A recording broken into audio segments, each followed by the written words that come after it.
And just like that, we're live. Rob, James, we are live, streaming directly into the Facebook group, Project Peak Performance. This week, we are doing the debunk, the debrief, the overlay, the review of one of our own, Dave Gibbons, which I'm excited to say that I think we've all listened to his podcast quite a few times since. We were talking off camera here about quite a few different things that we picked up on it. So it'd be great to hear what the group live think. If you've got questions, throw them in the comments. We'll obviously review them live. And then the listeners on Friday when we drop this episode live later on as well. So, Rob, how you doing, bud? I'm good, mate. What about yourself? Very good, very good. I listened to the Dave episode on Sunday, I think it was, while I was out for a run. Found it quite inspiring. I was already inspired by Dave, actually, but found it quite inspiring on a few different subjects that I think we're going to cover. So, looking forward to getting stuck into this one.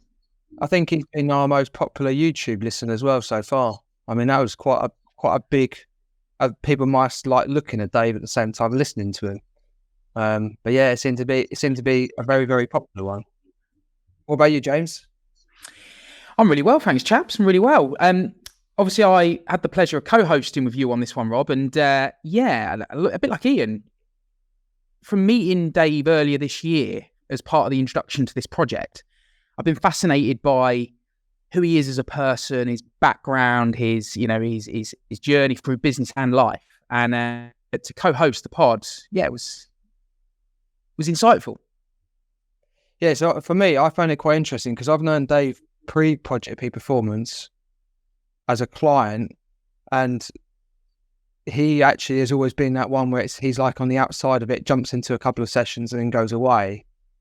So I've knew from the start what he says about, like, I'm involved within particular businesses. He does what he said, like exactly. He's like, I'm not running it all the time, but I'm involved within it. So whenever you're coaching someone on that level, it's always interesting to then be able to go into like the podcast and actually explore who Dave is on a deeper level, because I couldn't necessarily say, right, I know we're doing this, but like, I actually want to just spend an hour learning about your childhood.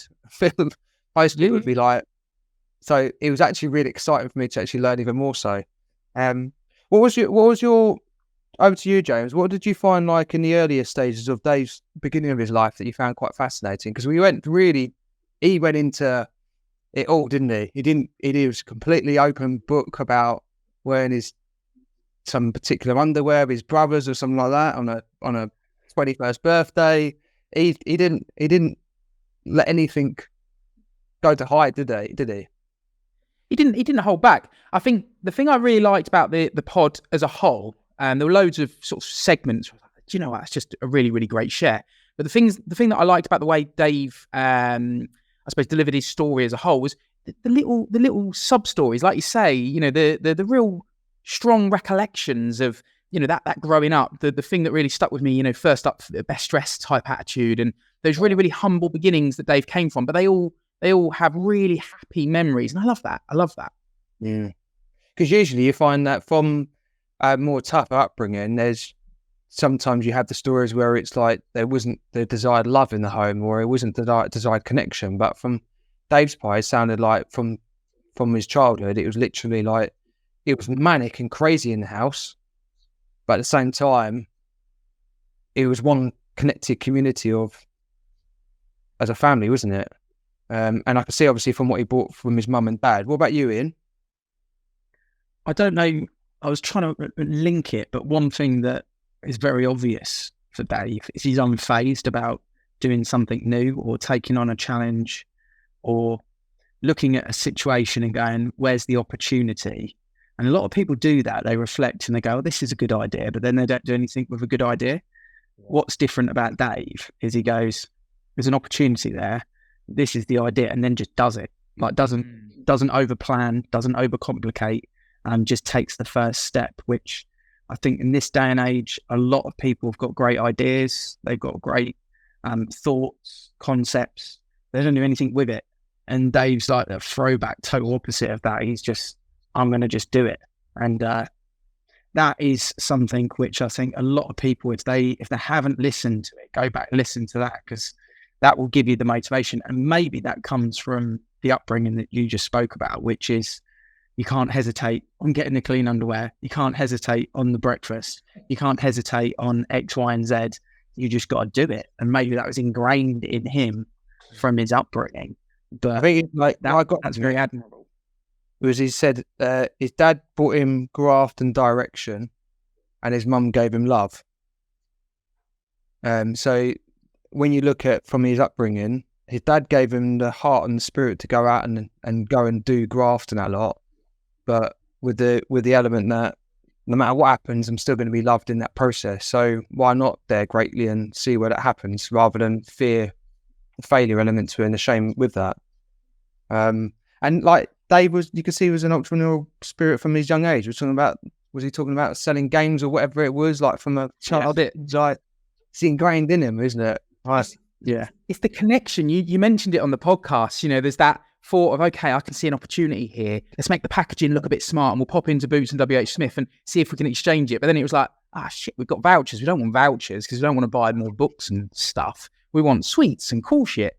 And it was just that kind of, okay, we can get polos and we get 88 pence on the pound. Just the connection. The big thing for me, the huge takeaway, and I suppose internally this means a lot to me, is that I think, and this is a tad controversial, but I think there's too much emphasis in our society around the school system and education being critically important, around the schooling academic system. And I think what Dave really touched on was how he's self-taught a lot of what he's done. He's self-taught, but he's learned from the experiences of life, and how he turned at 21 a business that was just a concept, an idea. I've got no money. How do I get A to B, and I'll be the middleman at A.5, so to speak. How do I join the dots? And that then turned into a £5 million business 2 years later. It's just the thought process, but with no degree, no A levels, nothing from school. For me, I think that's a bit of an inspiration for those people that come through the school. I was one of those. I came through the schooling system, and I was a bit of an outsider. I wasn't someone who was naturally academic, but I had a bit of an entrepreneurial spirit to me, and I can really relate to Dave on that. Yeah. What was nice is, like Ian, I think you had sort of alluded to it. You know, everyone has those ideas.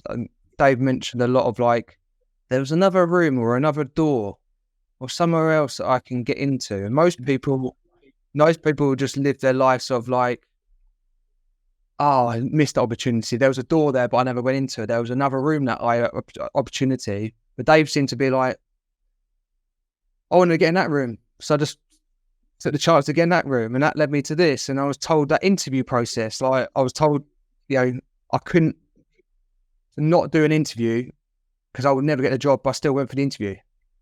And I got a job. Think that there's a lot of power in asking a question.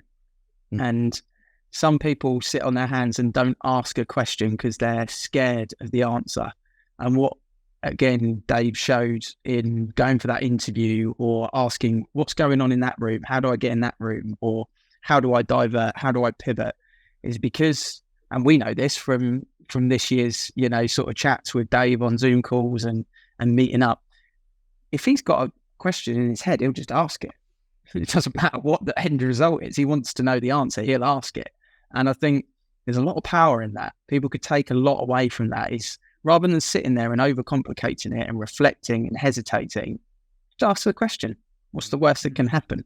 And that's pretty much how he's lived his life. And I think building this project, building Project Peak Performance with Dave, what we've often found in the group calls is he will ask some really key questions that either some of us maybe haven't thought about or weren't prepared to ask and say, and he'll just get to the point and ask it, and that speeds the process up much quicker. And I think that's the way he's lived his life, really. He hasn't hesitated on anything. He's got powerful questions that he's prepared to ask, because I guess in a sort of, in a backwards way, he's been built on being impatient in a good way. He doesn't want to sit and wait and waste time. Everything that he talks about, especially in the last 4 years, there's been a real different life for Dave Gibbons in the last 4 years, which we'll probably touch on at some point about the conversation he had with his wife. But he doesn't want to waste any time by the sounds of it. So he's not worried about the result of conversations with other people. He'll just get straight to it, which is quite cool. That was actually very poignant yesterday when we were interviewing our sleep coach guy. The guy kept on saying to me, I haven't been asked this question before. This is a really interesting question. You're making me think. So you're exactly that, what you said about that. Well, there you go, ladies and gents. Ladies and gents in our audience, you're going to get thought-provoking questions that you might not even hear on the diary of a CEO in this group. Yeah, exactly. With the sleep coach. I mean, is that a plug? Should we plug that now? From our mate Dave. No, I'm interested to hear that podcast run. So just for people that don't know what we're talking about, Rob and Dave have recorded an episode with a sleep coach who used to work with Manchester United, used to work with Alex Ferguson, Cristiano Ronaldo, and they did the podcast yesterday, and that will be coming out very soon in the next couple of weeks. So if you haven't hit that subscribe button and you're listening to this on audio, Spotify or Apple, hit subscribe because you get a notification when that podcast drops, and it's not one to miss. I think, Rob, you said it went on for over an hour, nearly an hour and a half, but an hour and a half of necessary gold. So basically, Dave, we all know Dave's obsessed with sleep and the Whoop, and same with you, James, and that lot. So Dave basically said, right, now I've got you on this and you're the expert, I'm going to ask all the questions I've always wanted to ask. So that's the beauty of it. That's the beauty of a pod, though, right? You get guests on that are going to broaden your own horizons. Yeah. So let's go into Dave's in that £5 million period. You know, I think, James, you mentioned from the age of 15 to 23, he went from 40 quid to earning £5 million a year. Like 8 years. Most kids in that era, like 15 years old, 23, like you said, might be at university, might just be in a normal job, drinking at the weekends, all sorts of stuff like that. But Dave was out there to get a mission. The fact that he managed to build the business itself in, I think, 2.5 years to a £5 million turnover is a phenomenal amount.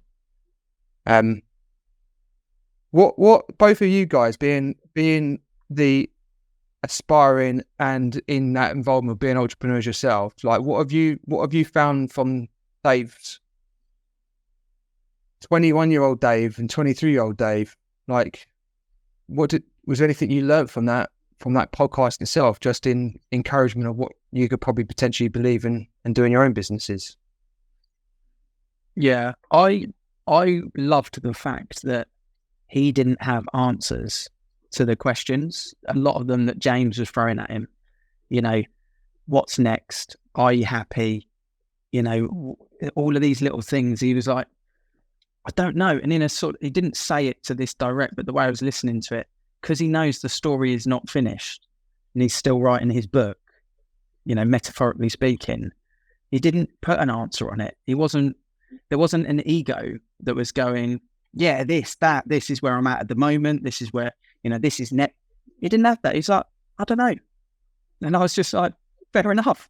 Because I think what a lot of people that are aspiring to be at peak performance often find is that when you're there, you're still not satisfied with it. That's the reason why you are a high performer, is it's what's next instantly, you know. And Dave, the thing that was mumbling in my mind after listening to it was where he said, I'm actually a little bit bored, you know, because for such a successful individual, you know, he's pretty much financially free. You know, we've done Zoom calls with him on his yacht, his boat, you know, and he's got a huge portfolio of properties. He's got 4 companies, you know, big 8-figure turnover companies, and he's still trying to find the thing. And that quite excites me, because it means that's okay. You know, it's all right if you don't have the answer, because you're driven for something bigger and better. And that sometimes I think is the hedonic wheel. You know, I think we spoke about the hedonic wheel before, but it keeps turning. It's that same thing. You get a new car and it's amazing for a month, and then it's just your car. It's not new anymore. It's not exciting. And Dave's living his life in that hedonic wheel, because he's built this amazing scenario that we would look at and reflect on and go, wow, what a place he is. And he's like, I'm a bit bored. I don't really know what I'm going to do next. It's like, fair enough. I just love that raw, authentic version of someone at that level in life that people would aspire to get to. And he's like, I'm just cracking on, I'm learning. I'm spending 2 hours a day learning, and I'm waiting for that next thing that really gets him excited and really gets him driven. And it'll be interesting to see what that is. So I think that's what I do. I think we said we're going to get him back on for another episode further down the line about Dave onwards, isn't it? Dave, what does that mean for Dave, and unwrapping that last sort of 4-year period of his life? What about you, James? To coin Ian's phrase, it's the chapters of Dave's life that I've found really interesting, and they are quite. It's the best way to explain it, in my view. They've got quite sort of sharp start and end points. So there was a major trigger moment for him 4 years ago when his wife sat him down and basically said what she said. I'm going to leave you, and he needed in that moment to start a new chapter. Like, the choice was taken away around what he then wanted to do to some degree, because the love for his family and his wife and his home setup was far, far, far, far more valuable and important to him than what he was doing. And so I just find it fascinating that he was able to just embrace that, and the journey he's then gone on over the last 4 years, I think, is just one of complete transformation. We've spoken to Dave offline, and he then shared it on the pod, so it's nothing that wasn't available on the pod, that he was a different person completely. And I can see that, when we interact with him, there's no real, in my mind, semblance of who Dave was 4 years ago, really, other than that entrepreneurial flair still. And I think the thing that stuck with me, especially off what Ian said there and listening to Dave when he said, I just don't know, is that he's clearly in search of what is the Japanese concept of, he's in search of his ikigai, right? He's built wealth. He's in a good place. Now it's just, where's his ikigai? What gives him purpose, and how can he share that with the world? And I think that's... Sorry, Ian? I was going to say, Rob, I think he's actually very driven by this project as well. He's really invested in this project, and I think that could be part of that. I think he's been looking for that next big thing that he can get his teeth into, and the way he talks about the project in an ambitious and exciting way is quite inspiring for all of us as well, because he's very driven by this project. And I think probably something that you can take away from the way that he talks about these things as well is he's so relatable to a lot of people, that were overly driven to create business, almost obsessive with their business. And that's the way he went. He was, he said he's doing 12, 15-hour days to build these businesses, to build these multi-million-pound companies. And as a result, he was, coming home from work and sleeping in the afternoon so that no one knew. He didn't tell anyone. And he was got to the point with obviously his wife with a difficult conversation. And now he's made a knee-jerk change. And a lot of people don't make the knee-jerk change. They carry on with the same process, and they lose their family off the back of it, or they at least lose their marriage. And that's why 40% of people that get married get divorced. And what he saw is, no, I don't want to do that. I'm going to change. And a lot of people haven't got the ability to change on a knife edge like that. And he did. So I think over the last 4 years, it's probably something that maybe he's not as proud of as he should be. He'll probably listen to this back, but be proud of the fact that you've kept that together, whereas a lot of people wouldn't. And me and Dave actually chatted on the Friday morning when the podcast dropped last Friday, only for 20 minutes. I was on an exercise bike, he was at home.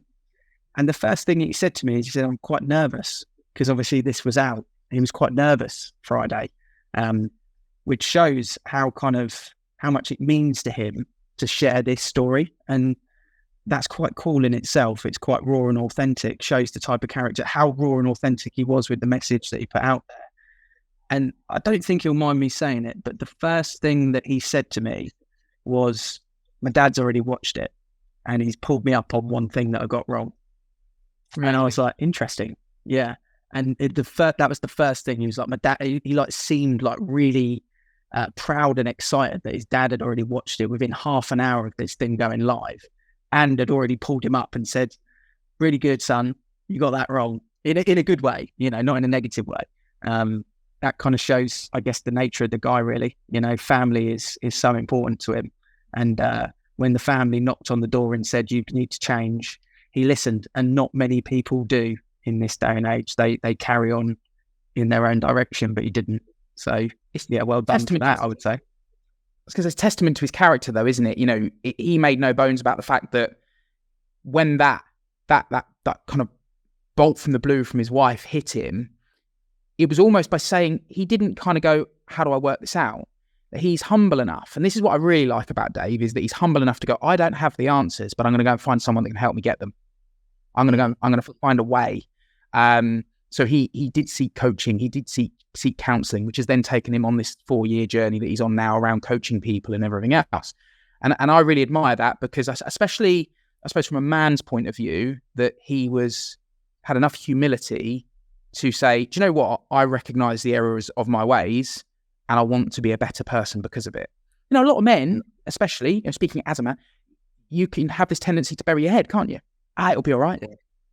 She'll be fine. She's threatened to leave me, but give it 6 months and she'll come round, because we'll then have X and I will have achieved Y, and she'll be happy because we'll be living this dream. Whereas in reality, he went, none of that matters. So how can I be better? I think he said, on here, he said about it was like, I didn't want it just to be another year, wasn't it? Another year will do. Just give me another year. Just give me another year. He actually realised, like, this is the year, and then it ends now. And now I need to spend time with actually working on my family. And like you said, Ian, and like you said, James, like, a lot of people don't get to that point. They either don't survive, or they break down in that marriage side to it, and they don't have the realisation of what actually the achievement of peak performance. Sometimes if you don't balance it out, what is the casualties in that process, isn't it? There's no point living in a massive house when it's an empty house full of no love, is there? Absolutely. Can we talk about coaching, and in particular with you, Rob? Because I think that point that we're talking about there, the big game changer for him, is he said he got himself a coach, a mindset coach. He became obsessed with psychology. And a lot of people that I speak to, in particular a business coach, every coach needs a coach. You know, every business owner needs a coach. Everyone needs a coach. And sometimes when I talk to people about that, I find that they maybe misunderstand what coaching is. And they kind of see coaching as like sitting on a sofa with someone talking about here, as, you know, shrink sort of level coaching, or, you know, someone coach. But can you just sort of define for the listeners, in your eyes, as a full-time coach in all sorts of different areas, Rob, what a coaching could look like from one spectrum to the next, really, for people? Because I think there's probably a lot of people in this group listening to this that are thinking, how do I get to the next level? And sometimes you can't get to the next level on your own, you know, I've learned. So what is a coach by definition? So for me, I originally started from a coach's perspective, going into therapy and looking at training to be a therapist. And then I came across person-centered therapy, which really excited me, which actually is the adaptation of what most coaching practices are, which is, as a coach, you don't see you as the expert and you can tell someone. You see the person in front of you as the expert of their own destiny.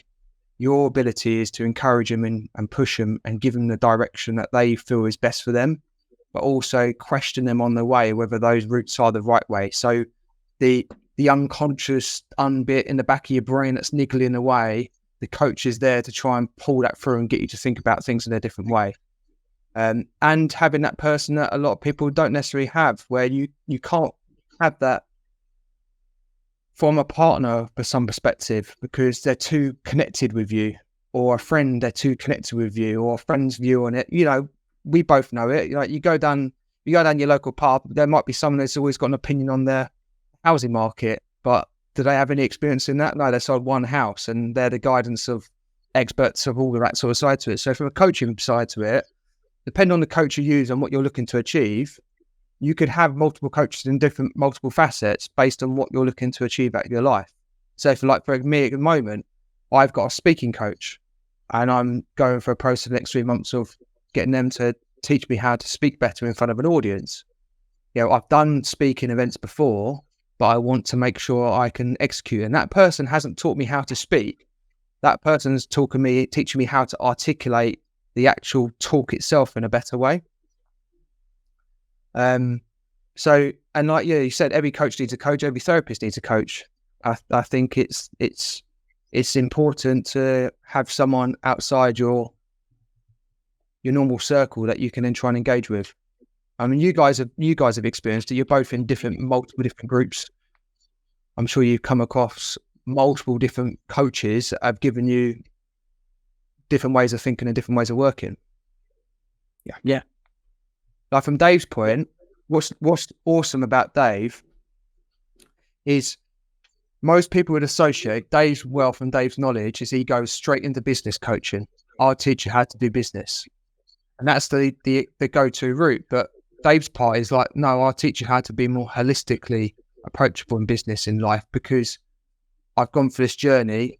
I could coach you how to do business, but ultimately you could be someone like me 4 years ago that now has no family and has no one around me because I've lost all those and I've burnt those bridges. So Dave's approach to coaching is more like, I'll teach you how to do that part to it, but in a holistic way that balances in your lifestyle and look at the elements of like how you're living your life well as how you are as an entrepreneur.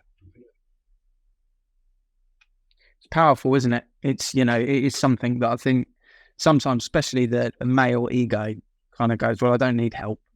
I'm not saying help like as in someone struggling mentally even, it may not be that, but they're like, no, I can do this on my own.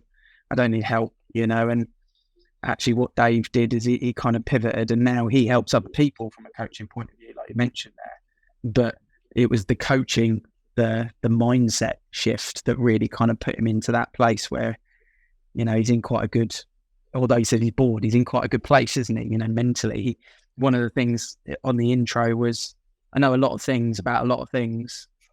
And I just was like, that's great, because he is like fully committed to 2 hours a day, podcast, lessons, learning, training, educating, reading books, whatever it may be.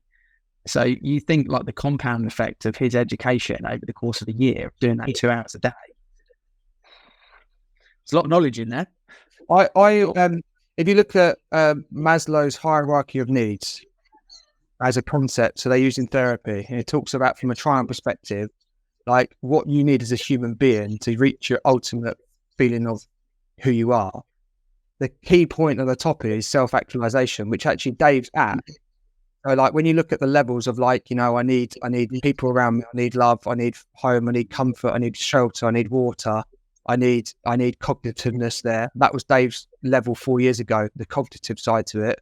And now he's in that top part. So actually for Dave to sit there saying, I don't know what's next for me, but I'm in a learning process. It's actually like, he's actually in that place where a lot of people don't even get to in their life, where it's like, I'm in the learning process of who is Dave and what makes Dave tick, mindset wise, body wise, health wise, family wise, which a lot of people are still maybe halfway down that to try and achieve that element to it. So hats off to him to be in that place, because in most places in therapy, they say the ultimate goal is to get the client to peak of that triangle.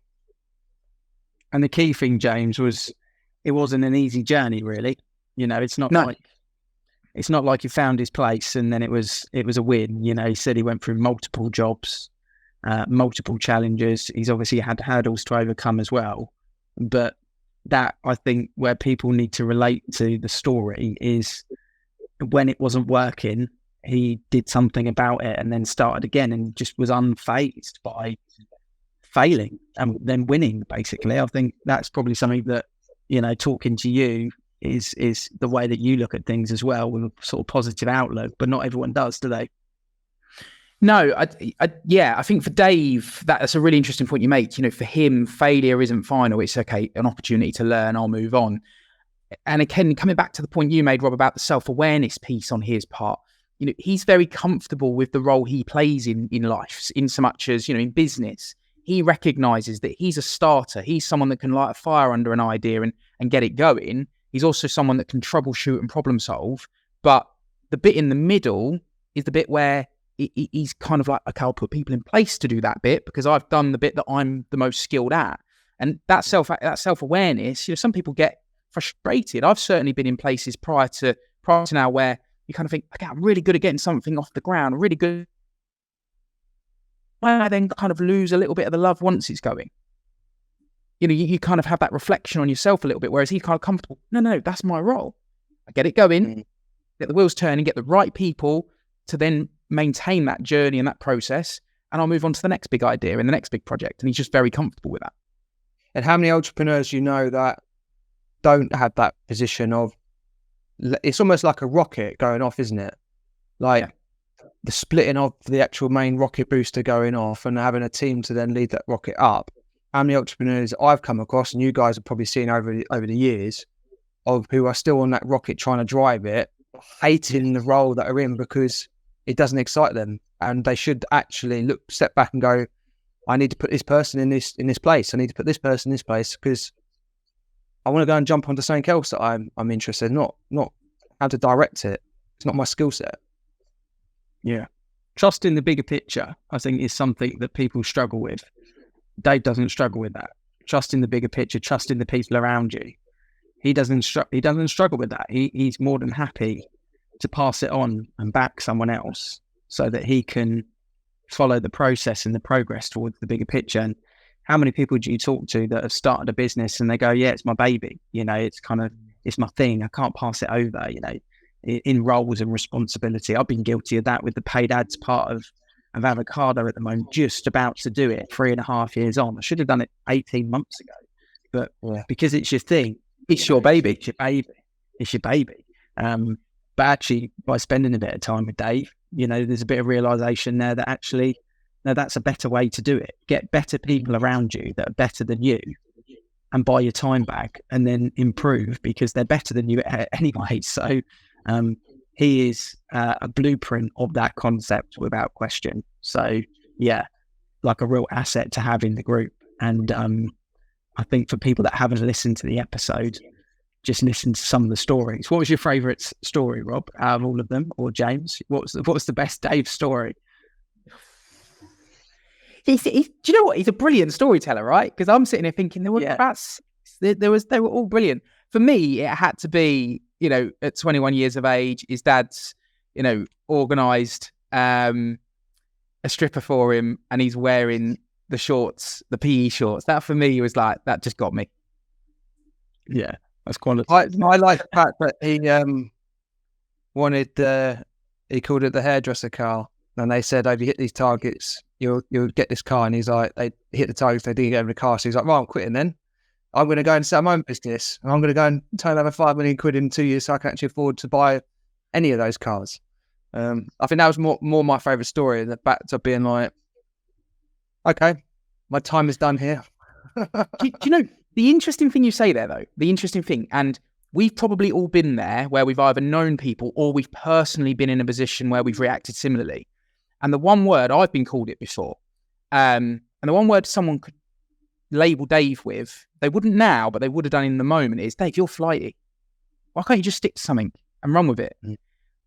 But actually, the fact that he has that moral compass aligned in such a straight direction, and he sticks to his values, and he has a vision of where he wants to go and how he's going to do it, whether it be the hairdresser car or a multi-million pound business, he knows what he wants to do. And if it doesn't align with the way he wants it to go, he'll just go, well, sod it, drop it, I'll do something else. I really rate that, but a lot of people would call that flighty.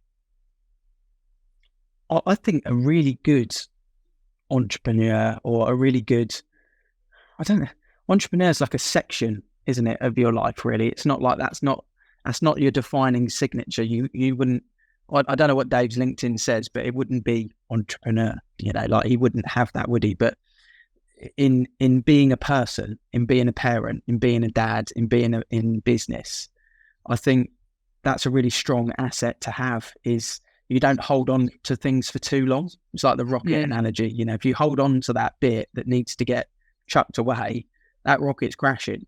And a lot of people do that because they think they can do it better than someone else, or they're too attached to it, or they can't see the bigger picture because they're in the hamster wheel.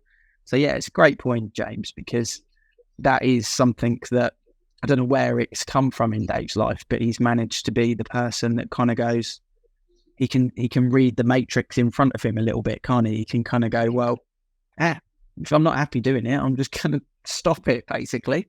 A lot of people wouldn't do that. So, that's quite Ian.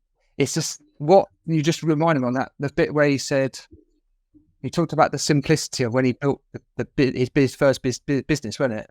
Well, just like, it was easy. Just there was stuff around the other side of the world. These people wanted it, so I just thought, and it was in such an easy way. Whereas when you look at it logistically, it's like transportation, flights, ships, whoever had done Taxation, taxes, all sorts of stuff. He's like, yeah, I learned all that. I learned as I went on along. But these people wanted it across the other side of the world. These people want to buy it. So I was a person just sorted it out. Whereas like most people would look at that going, never going to start that because that looks like a lot of work. Whereas Dave's like, give it a go. That's the point that Ian made there, right? Is that Dave doesn't he almost overthink it. He doesn't overthink it. He's the complete opposite. He oversimplifies, which is probably why he's achieved so much. Because it's like, well, that's really easy. Whereas I must admit, I look at that and I go, I've got to get it from there to there. You got this to consider, that to consider, export duties, blah blah blah. It's like, that's not all that. Just get it done. Yeah. The video game story for me, is at an early age. I don't know what he said he was. I think he was like 13 or 14. But having the nuts to kind of go to the playground. You got any empty cases that are looking all right at home? And then they're bringing them into the playground, and then he's taking them with the game into WH Smith at 13, 14 to the checkout and going, my auntie got me this, but I've already got it, so I need to trade it in. Getting a voucher and then going, the voucher's no good actually. And then getting going back to the till and getting the polo to get the money back. I just thought, that is someone that is totally unfazed, thinks bigger picture from a very early age. And as a result, he's been able to create, build, and live a life that, whether he's bored or not, deep down, he loves it because he's a very happy guy, and he's very smiley. And he's happy to help other people, as he kind of summed it up. And I think probably a good way to sum up Dave's podcast is he's happy when he's helping others be happy. And that is quite a cool place to be, whether it's the top of the pyramid, like Rob says, whether it's the hedonic wheel that he stepped out of and everyone else is still spinning in it, whatever the analogy you want to put to it. He just likes helping other people and that makes him happy. And that's quite a cool way to sum up, the Dave Gibbons podcast, I think, really, guys. Totally agree. Yeah. Well, thank you for everyone that's joined us live. There's quite a few people watching that live today, which is awesome. Obviously, this will be on, some people listening to this on audio, Spotify and Apple. Next week, we got a different episode. We got an exciting one booked in, not with a guest, but we're doing a live debate almost. And we're going to run a live podcast on two different personalities, comparing them. So this is going to be, these reviews are different and people have mentioned how much they're loving these reviews and the fact that it's a different concept on podcasting. Well, the next one is going to be a new concept as well. We're all about, obviously, the project and evolving it. And this is that evolution episode. So don't miss it. There will be a graphic that will come out that you can register as interested to if you want to watch it live. Obviously, we will put it on YouTube. We will put it on as a post recording as well. But I'm excited for next week. I'm a little bit nervous about it as well. I don't know if you guys are, but I'm excited and nervous. Yes, it's a new angle, isn't it? It's a new angle, and it's the whole versus concept. I like you, excited, little bit nervous. The winner in me, the person that wants to win is kind of like, right, okay, I need to make sure my facts are on point. But yeah, looking forward to it. I reckon I should just try and reach out to Bruce Buffer and see whether he can come in and do some announcements of in the red corner. Well, we had the countdown, didn't we? So maybe we can put a different type of countdown. I think we need some captain's armbands. We need a trophy. We need a black and white referee's outfit. So we will make it happen. We can make anything happen. This is Project Peak Performance. And thank you for everyone that's listened and joined us. If you've got questions after we've gone live, throw them in the group. We'll answer them as soon as we can. And yeah, thanks for everyone that's been following the journey so far. It's been great feedback and we'll carry on doing what we're doing.